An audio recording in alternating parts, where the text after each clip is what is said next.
wonderful Mr. Scott Tyrrell!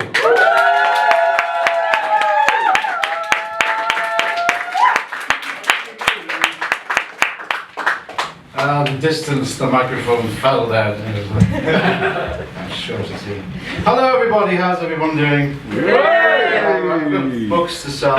What I'm going to do is I'm going to put one of my books in the raffle. You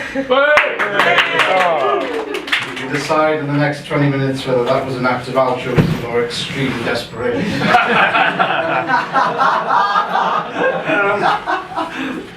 I'm going to do a few, but I'm going to start with the title poem of the book, which is called "If We're Being Honest." Incidentally, this is the first gig I've ever played where the audience is in full light and the performer is in darkness.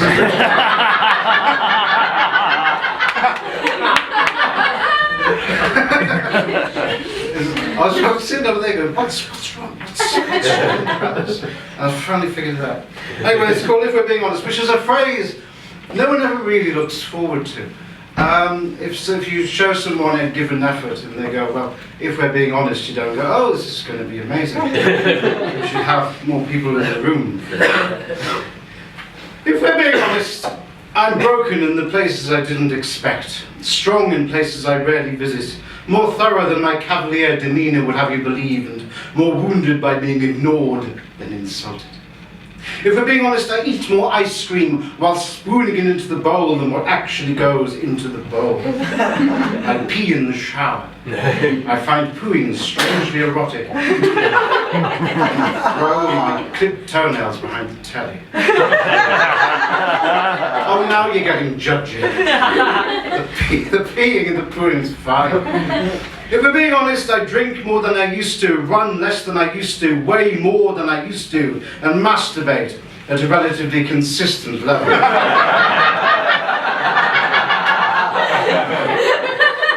And sometimes when pets can see me. If we're being honest, I respect cats more than dogs because cats tend to leave the room if they see me masturbate.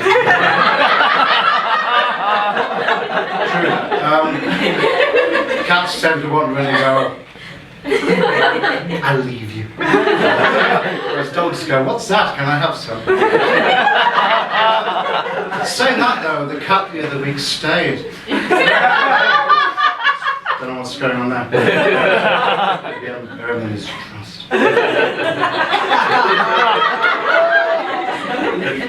If we're being honest, I don't like much poetry because some of it is tedious, thinly veiled self-aggrandizing, and some of it is better than my ignorance can tell, and reading mine often reveals all too painfully which camp it belongs, which, if the former, I pretend overlaps with the latter.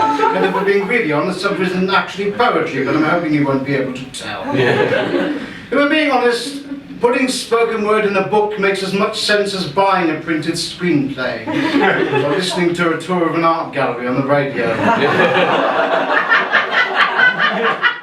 I'm fighting to get that one in. If we're being honest, things aren't always political, and sometimes people just want to get through the day without joining any dots. If we're being honest, the left is far more cunning at truth selection than the right, because we care deeply about the right not being right. If we're being honest, most monsters are just people, stuck in a temporary swamp, not strong enough yet to take the hand more people should be holding out. If we're being honest, I hated my mother for 20 years until I saw her be a grandmother. Then I hated myself for not seeing the wood of grace and patience for the trees of resentment. If we're being honest, I'm not honest enough to be fully honest, because the accidental cup of lies I spilled on the mountaintop of youth is now an immovable glacier in the valley of middle age. If we're being honest, I'm shit at metaphors. If we're being honest, most religion doesn't hurt despite its dishonesty, and atheism doesn't hurt those who prefer dishonesty, and my passive aggressiveness isn't charming. If we're being honest, in truth or dare, I'll always tell the truth, because the truth behind me is easier to cope with than the coercion in front. If we're being honest, the phrase, if we're being honest, is a brutal preamble. The cliff before the tempest, the creaking door opening on a winter's night, the harsh light on the operating table, the slow sit down with hands clasped. If we're being honest, invokes a cold intake of breath, because if we're being honest, It precedes words we can rarely take back. But if we're being honest, we shouldn't need to.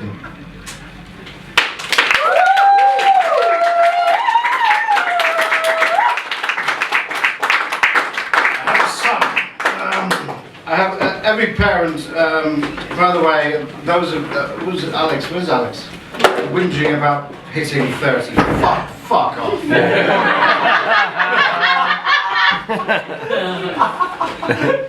44. I'm actually considering just for men. That's how bad it got. Anyway, every parent basically says, you know, oh, my kids say the funniest things. And it's usually quite boring children. My son really does fly the flag for weird shit. So this is about him. This is called Gabriel. We hear slow, rhythmic steps coming down the stairs. The cogs in his mind are whirring, throwing spanners at his motor skills. There's a question somewhere in this plodding descent. We brace ourselves for something the entire Encyclopedia Britannica doesn't have a page for. Dad, do you remember Gabriel? You spent the night with him before you were in love with Mum. I slowly turn to my wife. She has coffee dribbling out of her mouth and is shaking like a dog's leg. What are you talking about? Who's Gabriel? You told me before you met Mum you slept with Gabriel. Absolutely no idea. What do you mean? Gabriel, he says. Gabriel, you shared a bed with him. My wife is still off the sofa and is actually speaking now. Do you mean Adrian? He was the best man at our wedding. Maybe. He says, we shared a house. You slept in the same bed, you told me. We may have slept in the same bed if we were staying at someone else's house, or camping, maybe. So you slept together. We slept next to each other. Sometimes. So you had a good relationship. Probably the healthiest relationship I've ever had with a man of my generation. There was respect and understanding. We took the time to articulate ideas and concerns to each other with intelligence and empathy. We would talk in eyes and sighs. We would set out to watch the sunrise on beaches, battle through snow in clapped-out cars. We would weep in each other's arms, hold each other in pain and triumph, and the break would never be awkward. Eyes would meet and our gaze would say, I know. Here. I loved him as a brother, and a mind I'd longed to connect with since I was old enough to frame thoughts into words, and I miss him very much. But I don't say any of that. I say, yeah, we were mates. And slide back under the quilt of brittle masculinity as I walk out of the room to avoid framing male love as something beautiful.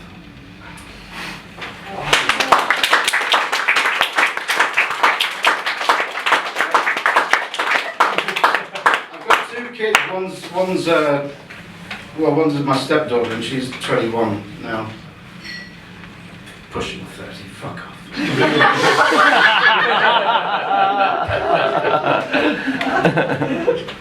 We've never sort of dictated what the kids should play with, as long as it's not like, you know, weapons, heads of dead animals, and medicine cabinets. It's probably quite a lot. But in terms of toys, it's always been a bit of a free-for-all. But this is a true story. This happened in a cinema queue a while ago. It's called Snapping Back. I'm fiddling with a plastic leg in a queue for popcorn. It just snaps back, Dad, advises my extraordinarily helpful son. But be gentle. Look, if you'd been gentle in the first place, I wouldn't be doing this, would I? And where's a shoe? Find a shoe. So he fans about the foyer, arms out, palms down like they're Barbie shoe detectors. Whilst I try to fit an easily breakable plastic bearing into an easily breakable plastic cavity because my easily distracted son could not get easily overexcited watching a Disney trailer whilst gripping a doll. I'm still fiddling when I realise he's actually trying to fit the shoe back into the foot where the leg's still detached. And I'm torn between scolding his stupidity and praising him for finding a pink shoe on a sprawling red carpet. At that moment, the leg snaps back in, and I can't help myself. Yes! I exclaim at an uncomfortably high volume. I did it. hand it to him. He doesn't take it. Here, have it. He frowns, flashes a look to my right, turns his back, and I know what's going on. I shove the doll into my shoulder bag, turn round, and there they are. A prepubescent pack of hyenas in a sniggering circle, shooting millisecond eyeballs at us. We are this afternoon's unexpected entertainment.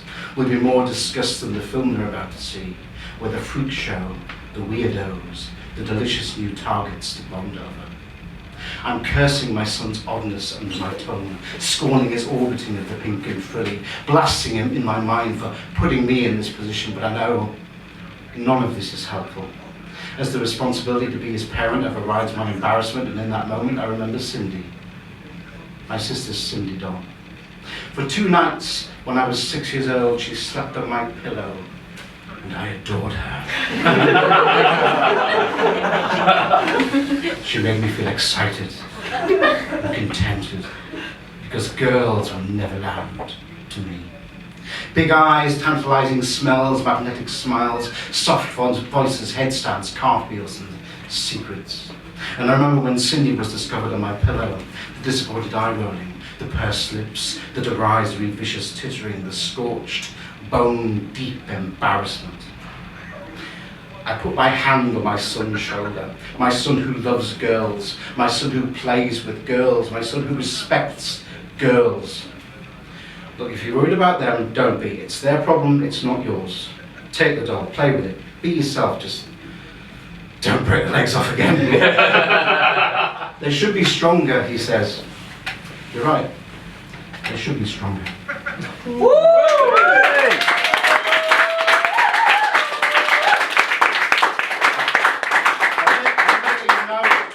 This is a nice room. It is a nice room. But that is the most boring painting. Look at it. I mean, this is the countryside. A guy has went outside with his easel, paints, he's gone to the fucking trouble of going to a riverbank, and that's where he stands. Was it hemmed in by fishermen or something with fucking rights to the stuff?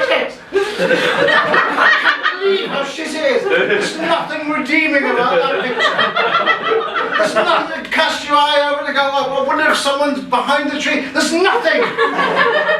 It's been bothering me all night. Anyway, speaking of things that bother me, there's a man, there's a poet in the northeast, and he's not a bad man. He's not bad. He's probably a lovely person, but he irritates the fuck out of me. I hate him. I mean, I really hate him because he's so dull and boring and wrong about everything. Like so wrong. And dull and so boring and dull and absolutely supremely confident in his rightness, but he's so wrong. This is called I Actually Like Most People. I swear you were invented just to piss me off. You are the stagnant spawn of I'm all right and Jack. A countrified stack of bland mediocrity, masquerading as the common man with a vision. If I hadn't met you, I'd say you were a flawless algorithm, expertly crafted by malevolent mice in some dark basement of Daily Mail headquarters, just to paper cut my nerves. You are a self-satisfied, settled sage, practicing your mistakes with such a metronome precision as to make them almost seem like wisdom. A Teflon journeyman with nothing to show but tales of I know better.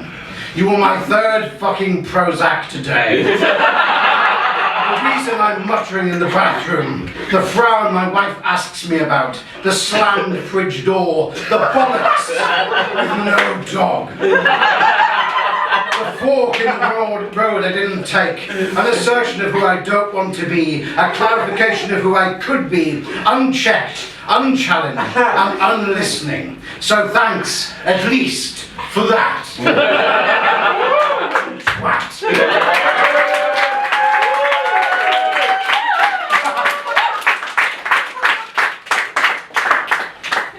Right, I'm going to do a stupid one, I'm going to do a serious one to end with. Because it's not all laughs. Anyway, I had, a few years ago, I was diagnosed with depression, and I'd sort of been in denial about having depression most of my life. I was just feeling sad. And it was actually, I didn't realise serotonin was a thing. And, but my wife said we should get a dog. We should get a dog, and that'll help. I've never been much of a dog person. I always preferred cats. We know how I feel about that. So we got a dog, and this is my dog. This is Buster. He's never got that before. It's usually never. Woo! Do that. Fucking weirdos, you know. Anyway, this is anyway, we did get the dog, obviously, because he's there. And a weird bromance sort of happened. So this is Mills and Bone. Romantic fiction for dogs.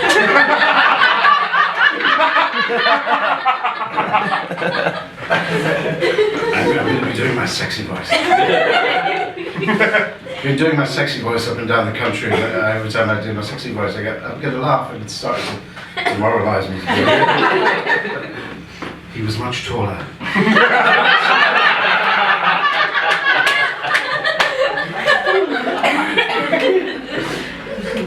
He was much taller and infinitely more commanding in flesh than I remembered from our last meeting 17 minutes ago. He, the Sultan-head puppet master of the house, and I, the lowly but eager head of house security, desperate to prove my stock. I couldn't wait to greet him as he strode up the path, holding his newspaper and teasing me with it, taunting my canine jaws with this thing I would rip to pieces to show him my power and will. As he approached the door, I found my legs shaking with jealous what? Would he remember me? The same. I tried to maintain dignity within seconds of his key entering the lock. I made haste to see him. The sheer majesty of his legs as they entered the hall ignited something inside my loins, and I had to have the right one right there and then. I took him by the knee with my front paws and thrust myself upon him again and again. I'm a bad dog! I screamed. The more I came at him, the more his leg and his body shook. Yes, I said, how I've longed for this! But without warning, he jolted his leg from my grip and took my paws firmly in his careless grasp. He seemed upset. What had I done? Was this not the right time? Had I overstepped my purview? It was clear from the cold rigidity in his voice that I had performed an unspeakable indiscretion. I was not worthy of this man, this commander of my heart. I had turned the potential of true love into grubby base desire. I was on the brink of returning to the basket to tender on my letter of resignation. He picked me up in his mighty arms and kissed the top of my head. I melted upon him. He licked his chin, nostrils, and right ear, and he rubbed me forcefully under my front leg pit, my back leg quivering like a dove's wing.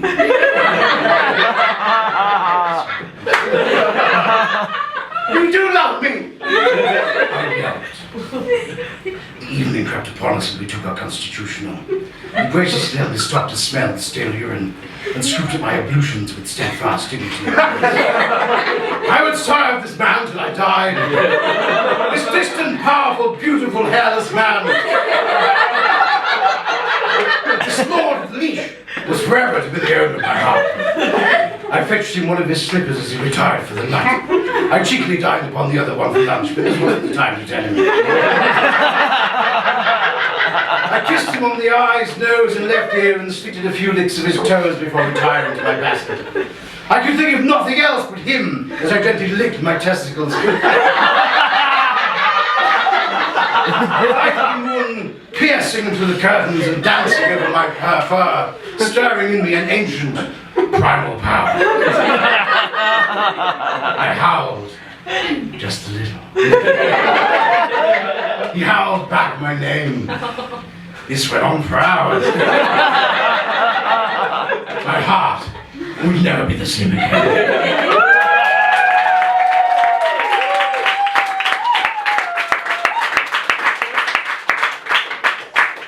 One more? Yep. Yeah, okay. Serious or funny? Serious. Hands up for funny. Hands up for serious. That's a funny one. Anyway, okay. As I said before, I've got a stepdaughter, and when I first met my, who was now my wife, I was living here actually. I was living down in Manchester, and she was based in Newcastle. I didn't want to move her and the daughter down here, so I moved back up from there, obviously, originally. But it was the first time I'd been living a sort of like free and easy lifestyle down here, doing stand-up comedy, and it's kind of weird. Rodney Marks, who I used to do comedy with like 15 fucking years ago, is in the audience, and it's a bit weird for me just to kind of see him. Because he was a trash. No, he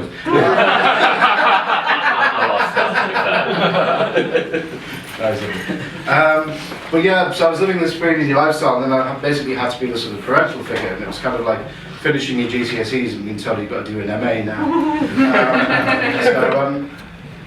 And I never had sex while there was a kid in the house before, and that was nuisance. So this is called, this is dedicated to my wife and my stepdaughter. It's called Coitus Interruptus.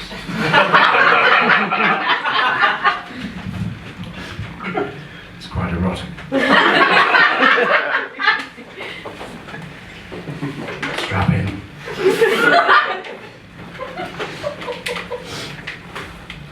It's 7:15 on a Saturday morning, and we're just awake. Our senses are lazy, except our eyes that meet on the same pillow, they connect. We want connection. Lazy Saturday morning, slow, deep connection. So we listen. Nothing. No movement in the next room, no cartoons, no fridge door, no Cocoa Pop Crunch. We kiss. She breathes and heaves, I grow and slowly move down her neck. Her scent is tangible, warm, sweet, aching, everything is switching on. And I move lower. Her breathing quickens, louder, deeper. She moves her body towards my kiss as I taste her, breathe her in. She's like chocolate on my lips. And what was that? We're alert like squirrels.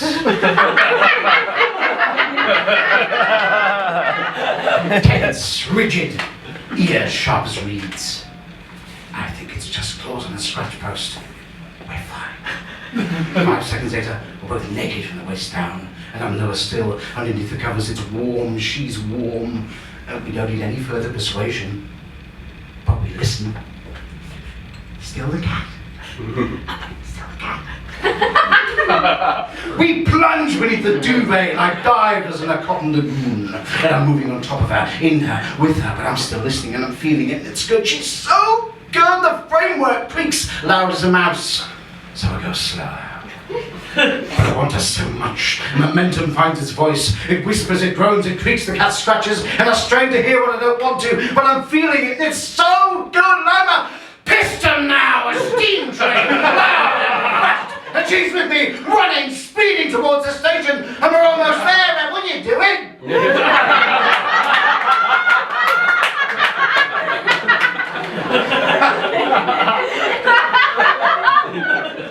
We're both squirrels again. Busted, but for the dignity of a duvet. I look at the panic in the face beneath me, and I'm reaching for a lie, but she's quicker. We're having a tickle fight. Genius. It's convincing. She's very, very good. So good, in fact, that her daughter yells, "Brilliant!" and leaps onto the bed and onto my back, thus pushing me deeper into her mouth. Which shrieks in what I pray is not delight. I'm trapped in an obscene sandwich between mother and daughter. I am fortune's perverse. I'm not a skibbly takes her off my back and 40 seconds to release myself, but I'm still naked and leave my shorts can be anywhere. The tickle fight is in full swing, so I dive back on it to find my dignity. I can see my shorts, I can reach them, but I'm spotted by 8-year-old eyes, so I panic and blow raspberries into her belly. She's laughing, I'm reaching, and I'm pulling shorts on blind with one hand. child's belly button. Thus forever destroying the myth that men can't multitask. I'm safe now. I lure the child off the bed with Cocoa Pops, I make coffee and switch on cartoons, and I look at my partner in crime. We smile, we laugh, we connect. And we check the calendar to see when the child is next with her dad.